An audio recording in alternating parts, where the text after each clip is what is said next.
그런 게 이제 있었듯이 뭔가 더미한 형태의 그런 좀 특수한 역할을 하는 그런 임베딩 벡터들도 있듯이요.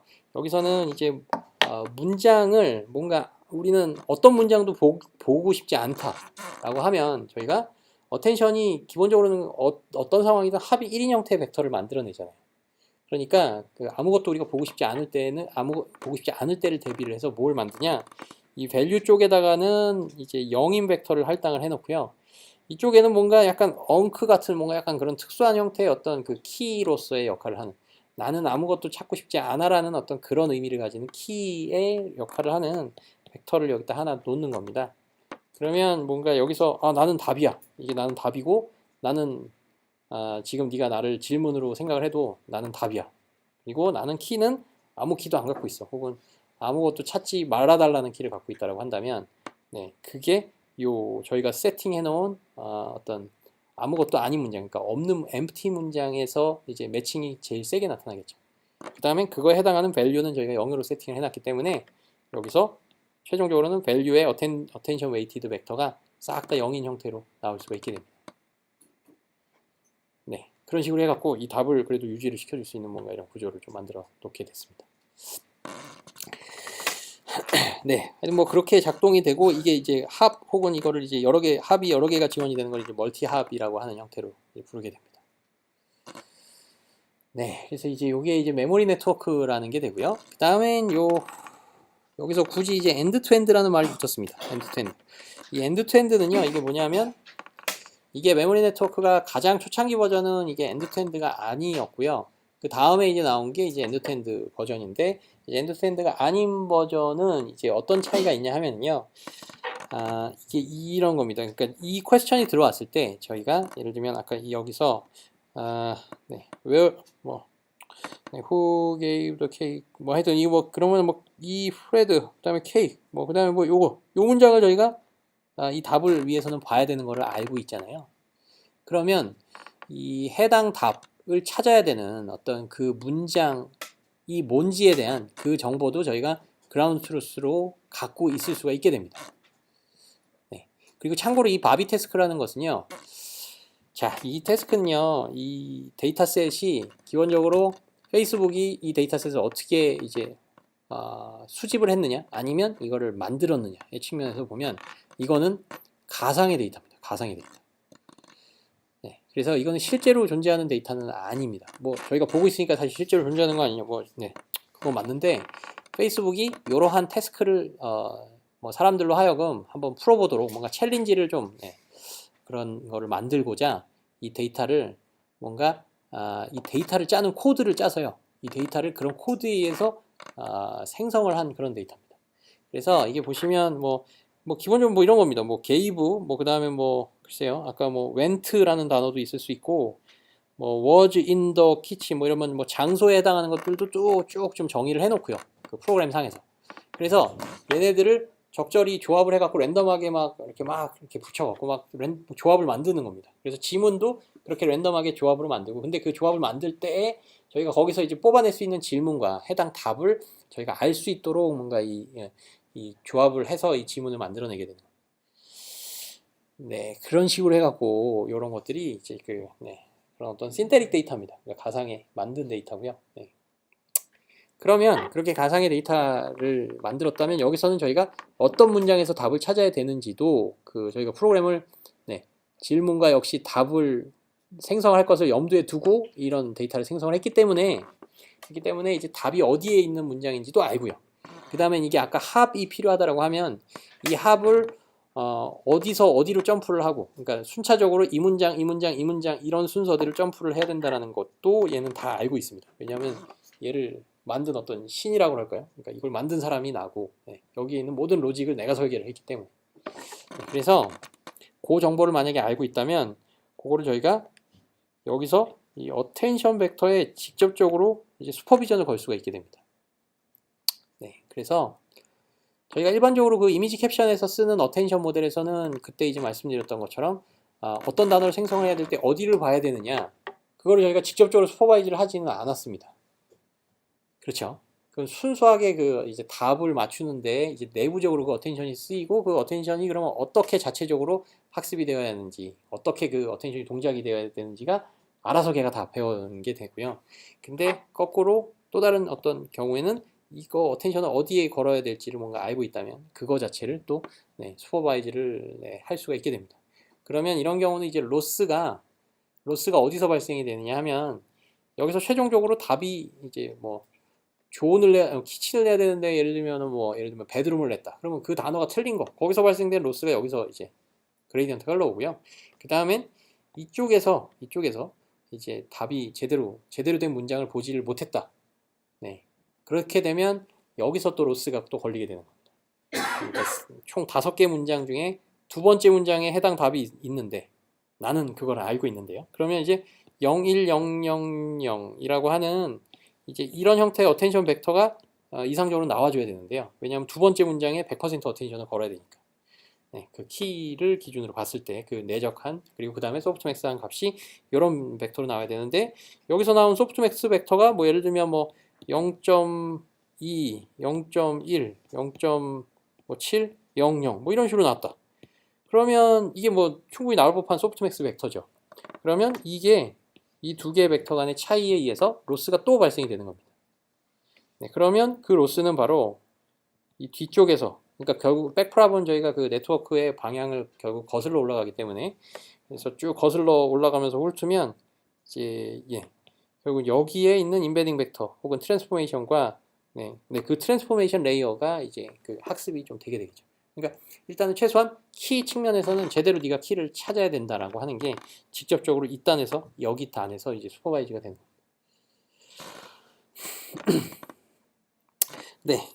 그래서 이게 이 어텐션 레이어에 직접 그 슈퍼바이즈 그러니까 정답으로 직접 로스를 걸어서 물론 여기 최종적인 답도 로스를 걸고 이렇게 한 거는 이게 엄밀하게 얘기해서는 엔드 투 엔드 세팅은 아닙니다. 엔드 투 엔드라는 건 뭐냐면 저희가 이렇게 인풋만 주고 내부적으로는 네가 알아서 뭐 자유롭게 하되 답만 나한테 맞도록 그 다음에 내부적으로 어떻게 동작해야 되는가는 싹 다 알아서 학습이 돼요. 이게 약간 엔드 투 엔드고요.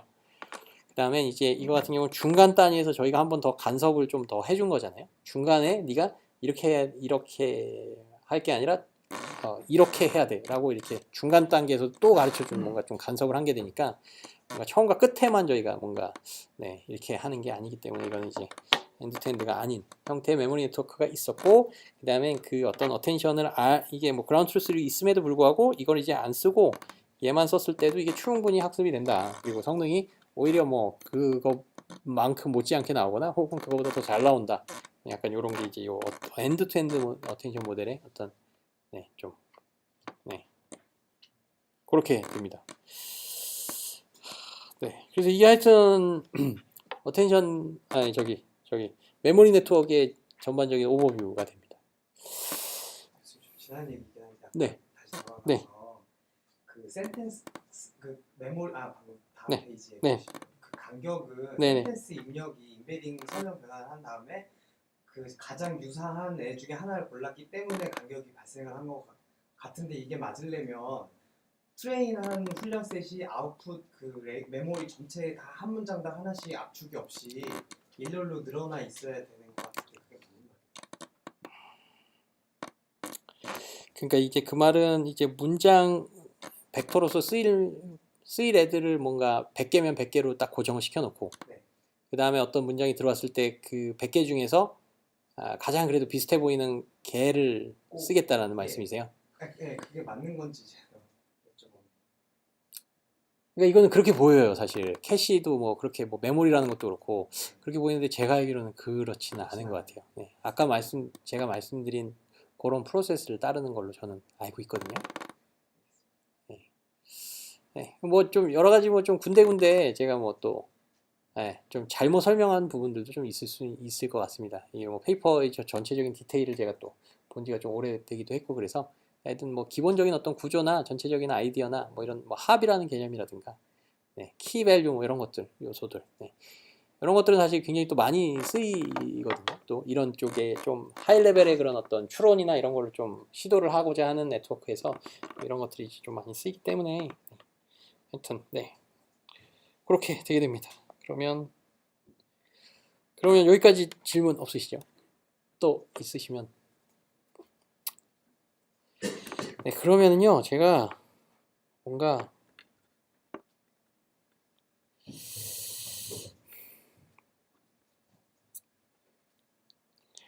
좀 제가 그러면 요 메모리 네트워크를 가지고 한번 연구해 좀 이걸 어떻게 활용을 했는지에 대한 것들을 좀 간략하게만 좀 말씀을 드리도록 하겠습니다. 그래서 이제 요거는 이제 AI, 그러니까 인공지능 학회 중에 이제 뭐 이즈카이라는 이제 학회가 있고요. 뭐 컴퓨터 사이언스 쪽에 이제 뭐 적당히 뭐 괜찮은 학회입니다. 그래서 이제 올해 여름에 이제 뭐 저희 학생이랑 이제 뭔가 한 거고요. 여기서 이제 저희가 하고자 한 거는 기본적으로 뭐 제가 이제 뭐 하고 있는 연구 분야 중에 하나가 어떤 프로그래밍 쪽, 그러니까 저희가 기본적으로 뭐 이런 소프트웨어 혹은 프로그래밍을 많이 짜는데 이 프로그래밍을 좀 더 이 환경을 좀 더 좀 좋게 만들고자 버그도 좀 자동으로 잡아주고 좀 오토 컴플리션이라고 하는 것도 좀 이런 인공지능적인 요소로 좀 더 똑똑하게 좀 잘 해주면 저희가 좀 편해질 수 있을 것 같아서 하여튼 그런 측면에서 좀 연구를 좀 하고 있고요. 그리고 이제 프로그래밍도 이제 프로그래밍 랭귀지라 그러잖아요. 그것도 이제 어떤 형태의 언어가 되죠. 그 다음에 이제 그런 내추럴 랭귀지에서 이런 딥러닝이 굉장히 큰 성공을 거뒀듯이 이런 프로그래밍 랭귀지 쪽에서도 뭐 잘 요것들을 갖다 적용을 하면 뭔가 그래도 좀 그런 접점이 많이 있지 않을까, 그런 측면에서 이런 쪽에 연구를 좀 하고 있는데요. 그런 어떤 연구의 일환으로 굉장히 기초적이긴 하지만 뭔가 저런 아까 보셨던 메모리 네트워크를 이런 어떤 특정 버그를 잡는데, 뭔가 프로그램 버그를 잡는데 한번 좀 써봤습니다. 그래서 이게 이제 어떤 거냐 하면요, 이게 아까 보셨던 그 바비 태스크입니다. 이렇게 쭉 지문이 나오고 맨 마지막에 is John in the garden? 어떻게 보면 뭐 where is John보다 훨씬 더 쉬운 문제이긴 하죠. 왜냐하면 이거는 기냐 아니냐에 대한 뭐 yes or no 퀘스천이니까요. 어쨌건 저런 형태의 퀘스천도 이제 바비 태스크의 한 20개 한 종류로서 아마 제가 있는 걸로 알고 있고요. 그래서 여기서는 뭐 질문이 이제 뭐 존이 가든에 있냐? 뭐 존이 어디 있는가에 대한 문장을 쫓아가 봤더니 여기 있죠. 그랬더니 이제 이게 더 뒤쪽에 나온 문장이기 때문에 가든에 있다가 이제 답이 됩니다. 그 다음에 이제 저희가 이제 이거랑 이제 비슷한 문제로서 이제 바라보게 된 것은 이제 좀 C 언어 같은 경우에 이제 좀 로우 레벨의 이제 랭귀지에서 저희가 직접적으로 메모리를 좀 할당을 하고 메모리 어드레스를 직접적으로 접근을 해서 이렇게 뭔가 쓰고 읽고 뭐 이런 형태가 이제 C 언어에서는 저희가 이제 충분히 가능한데, 그런 경우에 이제 좀 발생할 수 있는 어떤 버그 중에요, 이 버퍼 오버런이라고 하는 문제가 있습니다. 이게 이제 뭐냐면요, 이 entity2라고 하는 게 처음에 이제 캐릭터 어레이입니다. 근데 어레이 사이즈가 53으로 잡혔고요. 일단은 뭐 이니셜라이즈는 뭐 그냥 아무것도 없는 걸로 됐고요. 그래서 얘한테는 어떻게 보면 얘한테는 이제 메모리를 저희가 캐릭터 사이즈, 그러니까 이거는 이제 한 바이트죠. 한 바이트만큼을 총 53개, 총 53개 바이트를 이 변수에다 할당을 한 겁니다. 그 다음에 여기에 있는 이제 entity1이라고 하는 값에다가 저희가 이 캐릭터 하나 h를 넣었는데 이게 70이잖아요. 근데 이거는 이제 53개의 길이까지만 이제 저희가 메모리 할당을 했고, 이게 70번째 메모리를 저희가 이렇게 쓰는 어떤 오퍼레이션을 이제 시도를 하면 이게 사실 컴파일 단에서는 이게 문법적으로는 아무 오류가 없기 때문에 이거는 컴파일은 잘 돼요. 근데 이제 실제로 이거 실행을 딱 하면은 뭔가 이제 세그멘테이션 폴트니 뭔가 이렇게 탁 에러를 이제 내게 됩니다. 그리고 그거는 뭐 사실 아마 제가 알기로는 어떤 라인에서 에러가 났는지나 이런 정보도 이제 안 주고 그리고 뭐 하여튼 저게 또 뭐 분기나 그러니까 if문이나 뭐 여러 가지 뭐 이런 요소들에 의해서 어쩔 때는 또 운 좋게 좀 잘 넘어가고 어떨 때는 또 잘 안 넘어가고 뭐 이런 게 있습니다. 그래서 이런 형태의 버그를 그러면 좀 어떻게 디텍트를 할 수가 있을 것이냐.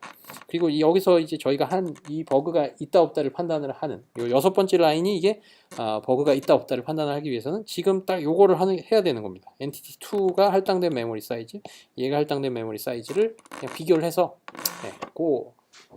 이제 허용된 메모리 보다 더 큰 어떤 주소값에 뭔가를 썼는지 요거가 기본적으로 여기서 해야 되는 문제가 됩니다.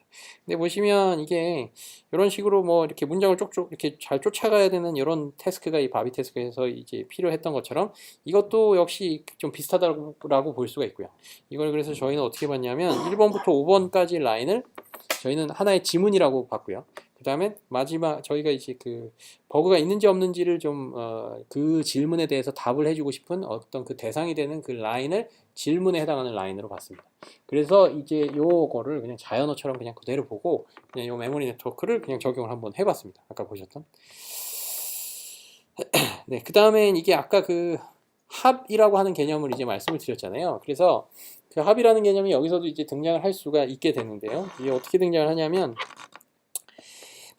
네, 이거 같은 경우 이제 그 아까처럼 뭐 는 해갖고 뭐 어떤 변수의 몇 번째, 뭐 70번째는 뭐 h다 이렇게 저희가 직접적으로 할당할 수도 있고 이런 스트링 카피 같은 형태로도 할당할 수가 있고 이거는 여기서 이거 그러니까 이게 데스티네이션 이게 소스가 돼서 ent9은 지금 보시면 캐릭터 사이즈인데 이제 그 42바이트를 할당을 했고 ent5는 이게 보시면 쭉 가보시면 memset 이렇게 해서 ent5는 총 이제 9개만큼의 길이를 가지는 배열이라고 생각을 하시면 됩니다. 그래서 이런 경우는 9개짜리 길이를 여기에 총 42개짜리의 이렇게 카피를 라이트를 하고 있으니까 이거는 괜찮습니다. 이거는 오케이입니다. 네, 뭐 하여튼 뭐 다 이렇게 따지는 겁니다. 근데 이제 여기는 그냥 한 번씩만 올라가면 되는데 여기서는 뭔가 이거를 찾으려고 봤더니 얘의 길이가 ent4라고 하는 또 다른 변수로 또 이렇게 되어져 있는 거죠. 그러면 ent4를 또 찾기 위해서 이 위로 올라가야 되는 거예요. 이런 식으로 이제 징검다리가 좀 더 필요하게 된 상태가 됩니다. 네, 그래서 그 다음에 또 뭐 약간 이런 거, 그러니까 존이 이제 뭐 일단은 뭐 방에 있었다. 근데 이제 그 이후에 존이 뭐 키친으로 갔다. 뭐 이런 경우는 저희가 이제 앞에서 나온 그 존이 어디 있었다라는 거에 대한 장소에 현혹되지 않고 뒤쪽에서의 정보를 저희가 기준으로 이 문제를 풀어야 되는 거잖아요. 그래서 이거 같은 경우도 이 ent4는 여기서 있는데 ent1만큼의 길이로 할당이 되어져 있는데 ent1이 여기서 또 여기서 두 번에 걸쳐서 할당이 되고 있는데 이제 얘를 저희가 써야지 되겠죠. 그러니까 일로 가면 안 되고 뭐 이런 여러 가지 케이스들을 아까 바비테스크가 그냥 데이터셋을 그냥 신테릭 데이터를 어떻게 만들었다라고 이제 말씀을 드렸었잖아요. 그럼 뭐 페이스북이 그렇게 한 건데 저희도 이제 비슷하게 이런 코드 이제 스니펫 아니면 이런 코드 이그젬플들을 저희가 이제 내부적으로 이제 룰을 잘 세워서 이렇게 굉장히 이제 많이 만들어서 그런 어떤 예제 코드들만을 가지고 이제 그 메모리 네트워크를 학습을 하고 이런 어떤 버퍼 오버런이라고 하는 이 버그가 있을 것이냐 없을 것이냐에 대한 어떤 바이너리 그 클래시피케이션을 하는 혹은 이제 yes or no 퀘스천에 이제 답을 해야 되는 그런 형태로 이제 요거를 네, 그렇게 했습니다. 네, 그래서 이게 이제 저희 학생이 그린 좀 어떻게 보면 팬시한 버전의 이제 메모리 네트워크 구조가 되고요. 혹시 요런 그림 좀 보신 분 계신가요? 요런 스타일의 그림? 이게 이제 그 딥마인드에서 이제 여러 가지 이제 뭐 이렇게 좀 괄목할 만한 이제 뉴럴 네트워크 모델을 많이 만들고 뭐 게임 가지고 이제 뭐 바둑 가지고 네이처 페이퍼를 몇 개를 쓰고 뭐 아타리 게임이니 뭐 그런 거 가지고도 또 네이처 페이퍼 막 하여튼 계속 그렇게 하잖아요. 그리고 거기서는 또 거기서 한 이제 훌륭한 웍들을 또 잘 또 이렇게 뭔가 사람들한테 알리기 위해서 거기는 또 회사도 크니까 당연히 또 전문 디자이너도 있습니다. 그래서 그 디자이너들은 이 모델을 잘 이해를 해가지고요. 잘 모델을 이해를 해갖고 그것들을 잘 그림으로 표현하는 그런 일들을 하는 그것만 전문으로 하는 사람들이 또 많이 있습니다.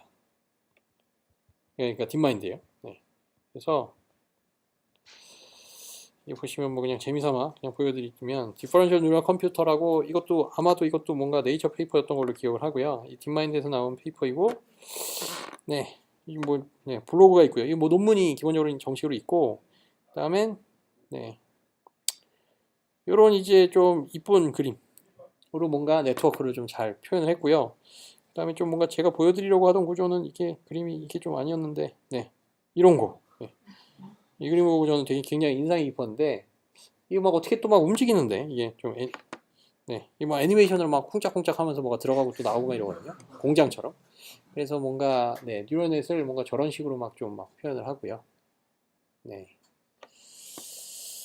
네. 그래서 뭐 하여튼, 그래서 여기서 보시면 이제 아까 보셨던 요런 거 좀, 네. 아까 그 그림이랑 좀 비슷하잖아요. 그래서 저희 학생이 이제 요 그림에 영감을 얻어서 그 메모리 네트워크를 그렇게 한번 좀 그려서 저희 논문에 좀 실었습니다. 그 다음에 뭐 또 이런 그림도 있습니다. 이게 또 굉장히 잘 된 예의 하나인데, 네, 요 신테릭 그레이디언트라는 혹시 이런 게 이제 좀 들어보신 분 계신지 모르겠는데요. 이게 나온 지는 제가 보기에는 한 1년 반 정도 된 것 같은데요. 이게 이제 딥마인드 역시 딥마인드 페이퍼고요. 그 다음에 요거는 이제 그림이 아주 좀 멋진데요. 이상하네요. 뭔가 이게 막 살아 움직여야 되는데 이 아이패드라 좀 살아 안 움직이는지 모르겠네요. 제가 아이패드라 안 움직이나? 다시 조금만 내려가. 여기 있네요. 네, 이거 네. 뭐 이런 그림. 네. 네. 지금 봐도 굉장히 좀 저는 좀 멋있는데요. 네. 그러니까 이게 이제 뭐냐면은 네, 이 페이퍼에 그냥 간단하게 또 그냥 뭐 그림을 저희가 보고 있는 김에 말씀을 드리면 이제 신테릭 그레이디언트라고요. 이제 그 그레이디언트 디센트라는 알고리즘. 그러니까 저희가 그러니까 포워드 프로퍼게이션 및 이제 백워드 프로퍼게이션은 기본적으로 한번 쭉 끝까지 가서 로스 땅까지, 그러니까 최종적인 아웃풋까지 도착을 해야 거기에 아웃풋을 저희가 계산을 해야 그 다음엔 그거에서 이제 그 직접 그 그라운드 트루스랑 비교를 하고 거기서 이제 로스가 발생이 되고 그레디언트가 거기서부터 출발해 갖고 다시 쭉 오겠죠. 그럼 어떻게 보면 초반 예를 들면 첫 번째 레이어를 한번 생각을 해보시면요. 첫 번째 레이어를 지금 뭔가 인풋 데이터가 지나갔습니다. 그러면 첫 번째 레이어에서의 파라미터들이 그 학습이 되기 위해서는요. 그레디언트가 하여튼 자기를 지금 한번 지금 지나갔는데 레이어가 앞으로 한 100개쯤 더 있고 100개까지 갔다가 또 다시 100개를 거슬러 와야지 자신한테 비로소 그 그레디언트가 도착이 됩니다. 그렇죠? 그러니까 백프랍이 하여튼 그렇게 되는 거니까요. 그래서 뭐 당연한 얘기지만 이게 하여튼 이 로어 레이어에 있는 얘네 파라미터들은요. 학습을 하기 위해서 일단 포워드는 진작에 해서 나는 일단은 지나갔는데 그쪽이 이제 학습이 되기 위해서는 하여튼 한참 기다려야 되는 거예요. 그리고 그게 한참 기다려야 된다는 게 무슨 의미냐?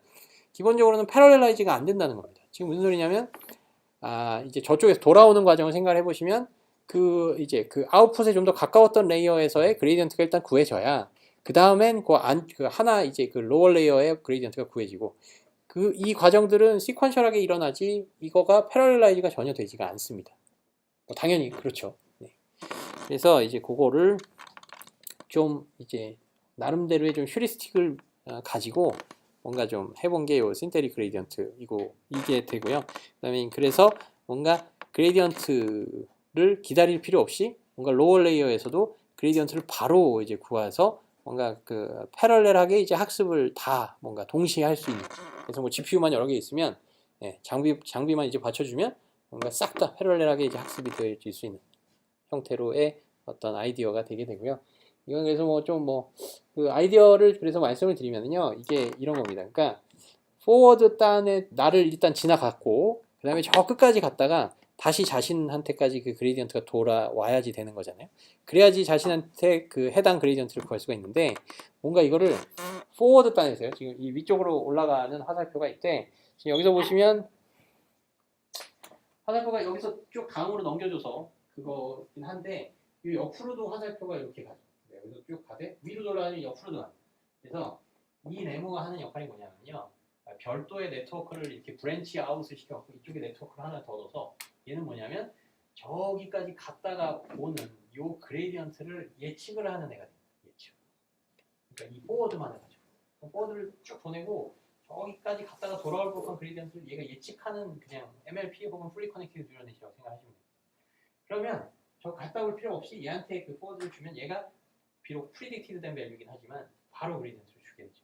그러니까 기다릴 필요가 없이 얘가 바로바로 학습이 되는 거예요. 그 다음엔 저쪽까지 갔다가 도로 이제 올 때는 한번 보시면 초록색 화살표가 여기로 이렇게 가죠. 요거는 이제 뭐냐 하면 얘도 이제 학습이 돼야 되잖아요. 학습. 그러니까 포워드가 만약에 3이라고 할 때 이제 얘는 3이라는 걸 받아서 쭉 갔다가 왔을 때 그레디언트 값이 한 뭐 예를 들면 5 정도로 예측을 했습니다. 근데 실제로 갔다 와봤더니 그레디언트가 한 6인 거예요. 얘는 그레디언트를 실제로 저희 갔다 왔을 때는 6이라는 참값을 얘는 이제 5라는 어떤 좀 에러가 있는 형태로 이제 예측을 하게 되는 거죠. 그러니까 그 예측을 좀 더 잘 할 수 있도록 얘한테 슈퍼바이즈를 해주는 겁니다. 네가 5라고 생성을 했지만 실제로는 네가 6이었어야 되라고 알려주기 위해서 요 그레디언트가 여기로 가는 게 아니라 왜냐면 얘는 이미 아까 신테릭 그레디언트를 학습을 했으니까 이제 뭐 한참 기다렸다 온 값은 뭐 저는 더 이상 필요가 없습니다. 그 그레디언트가 여기 앞으로 딱 가서 쟤한테 가서 쟤를 학습하는 데 쓰입니다. 네, 그래서 요게 이제 뭐 신테릭 그레디언트 어쩌고 뭐 이런 논문입니다. 말 그대로 가짜 그레디언트다.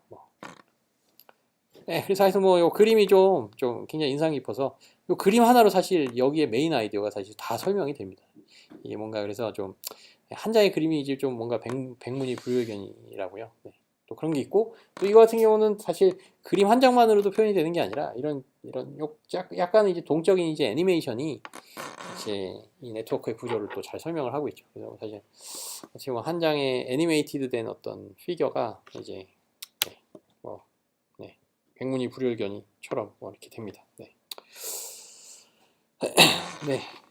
하여튼 그게 이제 요 그림을 네, 그리게 된 어떤 딥마인드 보고 말씀을 드리다가 이제 거기까지 갔고요. 아, 네. 그래서 이건 뭐 그냥 메모리 네트워크를 한번 다시 그려본 게 되고요.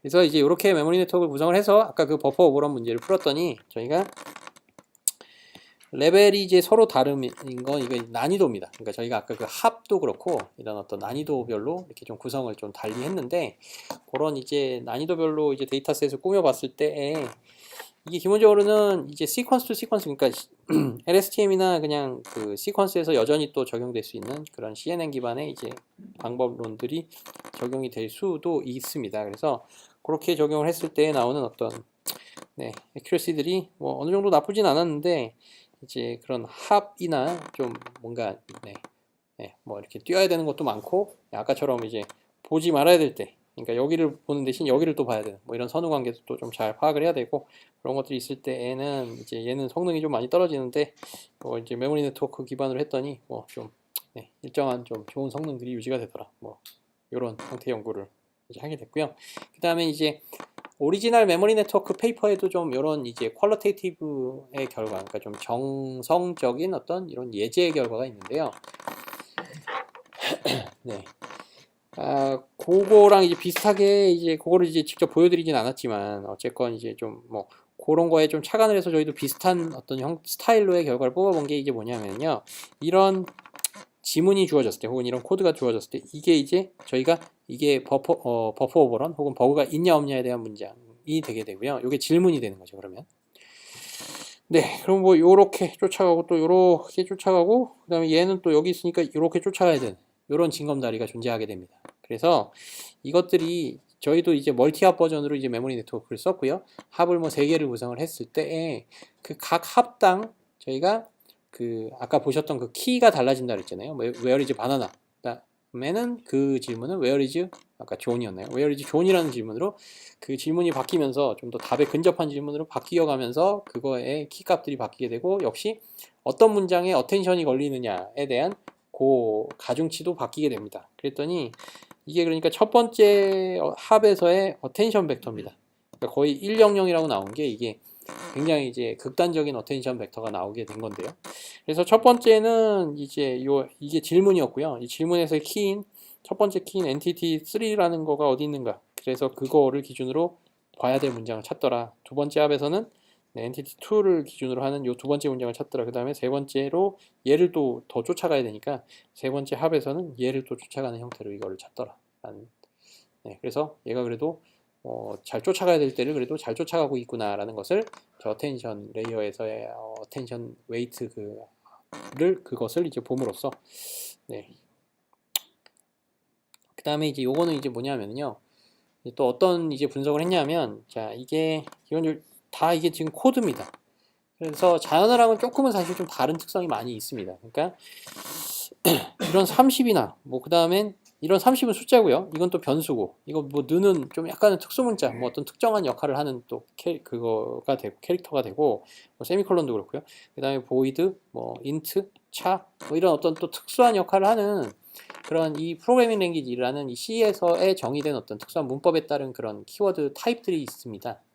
근데 이제 저희는 이거를 그 문법에 대한 지식, 그러니까 이 C라는 언어에 대한 문법 지식이 전혀 없이 그냥 이거를 그냥 단어 하나하나들로 쭉 아까처럼 그 뭐 그냥 프리트레이닝을 뭐 워드 임베딩으로 그냥 순수하게 코드상에서만 그냥 워드 임베딩을 시키고 뭔가 뭐 이렇게 저렇게 뭔가 학습을 해본 겁니다.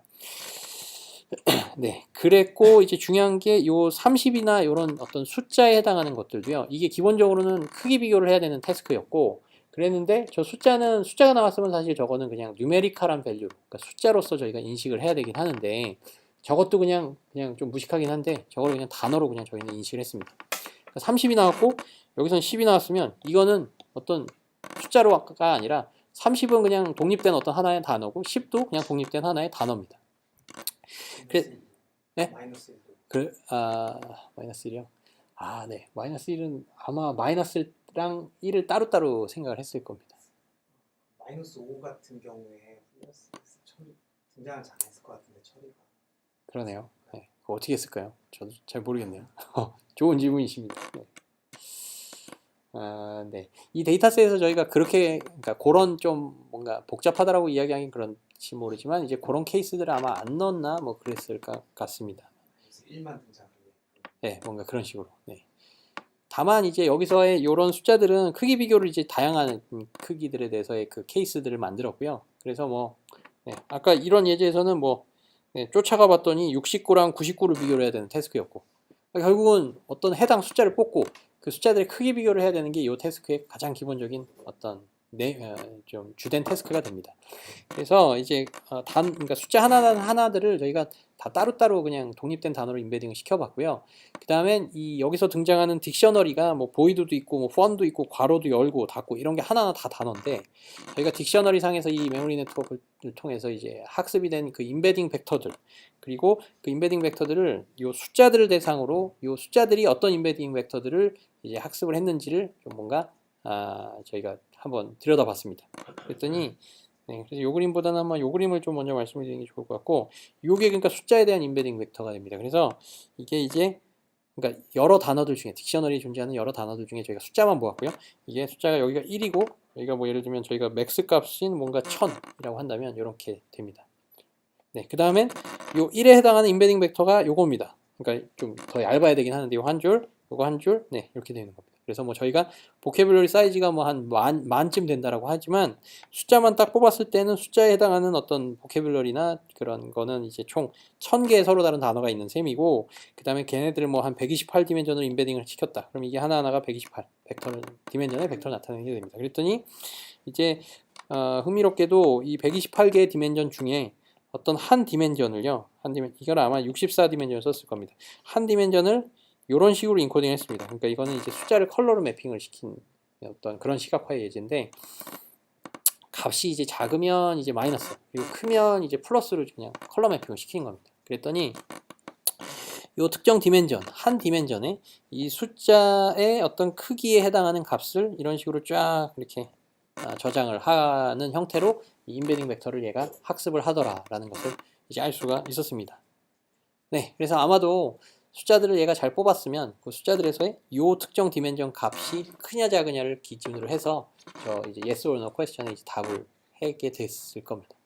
그래서 뭐 네, 그래도 뭐 저희는 이게 숫자다, 혹은 이게 숫자가 얘가 더 크고 얘가 더 작은 숫자고 뭐 이런 거를 전혀 가르쳐주지 않은 이런 엔드-투-엔드 세팅에서의 이런 코드만 주고, 이거는 에러가 버그가 있는 코드, 없는 코드 딱 요것만 줬을 때에 얘가 내부적으로 이제 이런 숫자라는 개념들을 좀 잘 학습을 해내더라. 이런 좀 나름대로 제가 보기에는 최소한 좀 흥미로워 보이는 뭔가가 나왔고요. 그 다음엔 이제 얘네들을 이제 또 어떻게 봤느냐, 얘네들에 대한 이제 이게 피처 벡터들, 그러니까 1에서 100까지의 어떤 데이터 아이템들이 가지는 피처 벡터들이잖아요.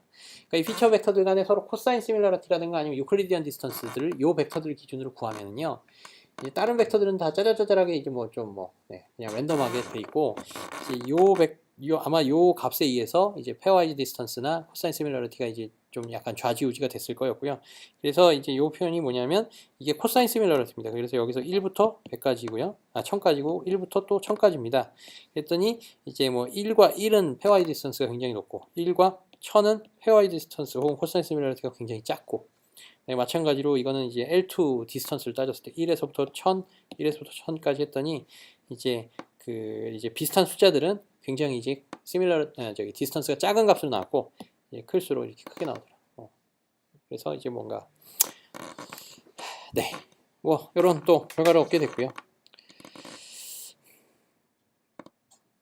네, 그 다음에 뭐 요거는 이제 혹시 2D 인베딩이라는 기법 지난 학기 때 이제 좀 제가 좀 소개를 드렸었던 걸로 알고 있고, 뭐 하여튼 요 TSN이라는 좀 기법인데, 혹시 PCA 혹은 프린시플 컴포넌트 어널리시스 뭐 이런 게 이제 좀 트레디셔널한 방법이고, 이 TSN이가 좀 어드밴스드한 방법인데, 이것들을 가지고 이제 이런 벡터들을 이제 이런 2D 맵으로 좀 표현을 할 수가 있습니다. 그랬더니 이제 이게 아마 여기들은 이 컬러가 의미하는 거는 이거는 이제 2D 인베딩을 딕셔너리에 나온 모든 어떤 워드들을 다 했습니다. 그랬더니 이쪽은 이게 다 이게 숫자들이고요.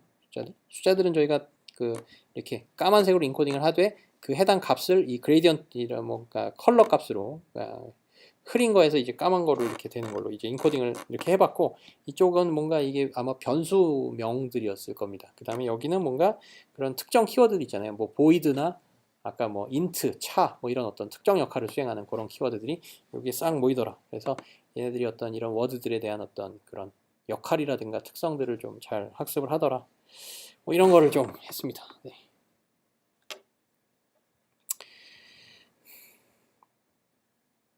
그게 하여튼 그래서 메모리 네트워크가 되고요. 그 다음에 이제 좀 두 번째 소개해드릴 이제 메모리 네트워크는요. 뭐 좀 비슷한 맥락이라고 좀 생각을 하시면 되되 어떤 약간은 좀 다른 형태의 변종이라고 좀 생각을 하시면 되고요. 이런 게 있습니다. DMN 혹은 이 다이나믹 메모리 네트워크라는 게 있습니다. 네, 그래서 이거는 이제 어떻게 했나를 좀 말씀을 드리면요. 아까는 그 문장별로의 그 임베딩 벡터를 아까 뭐 그런 좀 워드들의 임베딩 벡터들의 평균을 내되 뭔가 포지셔널 인코딩이라는 걸 써갖고 약간은 순서 정보를 가미를 한 형태로 저희가 뽑았고요. 그 다음에는 이제 여기서는 이제 기본적으로 문장을 어떻게 인코딩을 했냐 하면요. 이게 지문입니다. 기본적으로. 뭐 이게 첫 번째 문장, 두 번째 문장, 세 번째 문장. 그리고 얘네들을 그냥 전체 통으로서 그냥 하나의 시퀀스로 쭉 보는 겁니다. 네, 그래서 이 하나의 시퀀스를 쭉 보되 얘네들을 어떤 그 RNN 아니 저기 LSTM 인코더를 쭉 통과를 시킵니다. 그래서 그러면 각 단어별로 저희가 히든 스테이트 벡터들을 저희가 뽑을 수 있겠죠. 근데 이 문장이 각각 끝날 때마다, 그러니까 예를 들면 이 마침표가 딱 끝났을 때, 그때 해당하는 벡터를 뽑아서 얘를 이제 이 문장에 해당하는 임베딩 벡터다라고 이제 사용을 했습니다. 네, 그러면 쭉 RNN 시퀀스가 쭉 기차놀이 하듯이 가되 두 번째 문장이 또 끝났을 때 나오는 그 벡터, 이렇게 해서 각각의 문장별로의 임베딩 벡터들을 쭉쭉쭉 저희가 뽑았습니다. 네, 여기까지는 뭐 그렇고요.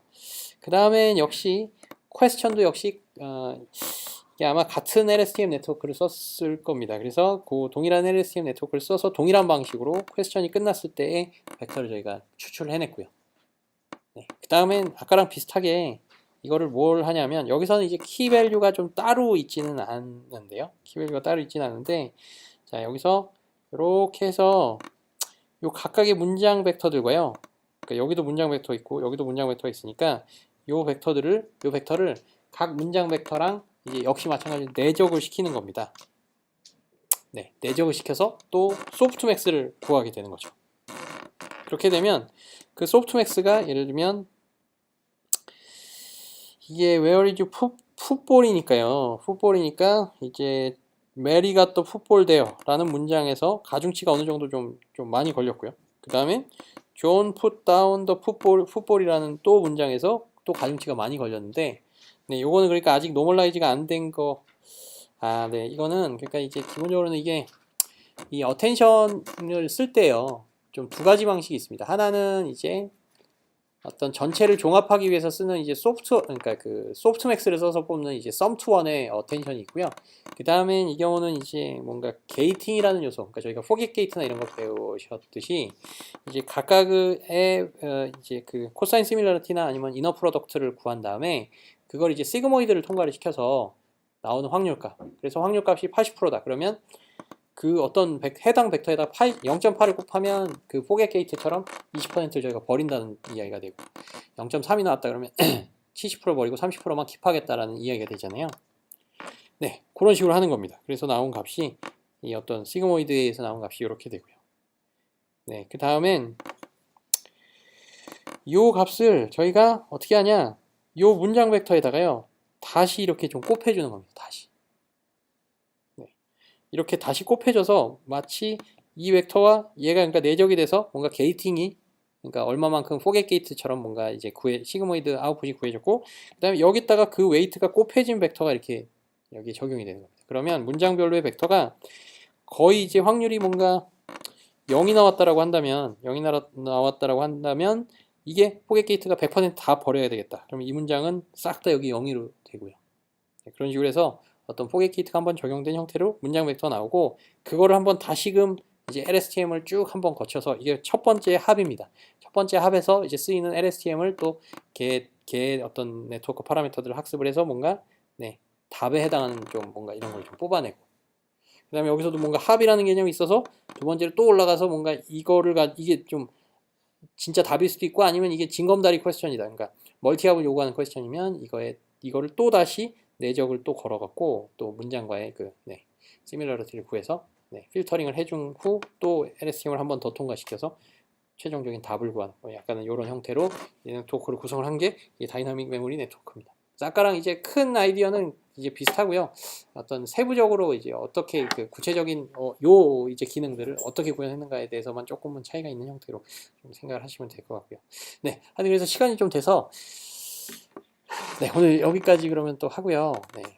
다음번에는 아마 여기 뒤에 있는 것들 조금 더 설명을 드리고 또 뭔가 다른 주제들을 또 한번 말씀을 드리도록 하겠습니다. 네, 그럼 수고하셨습니다.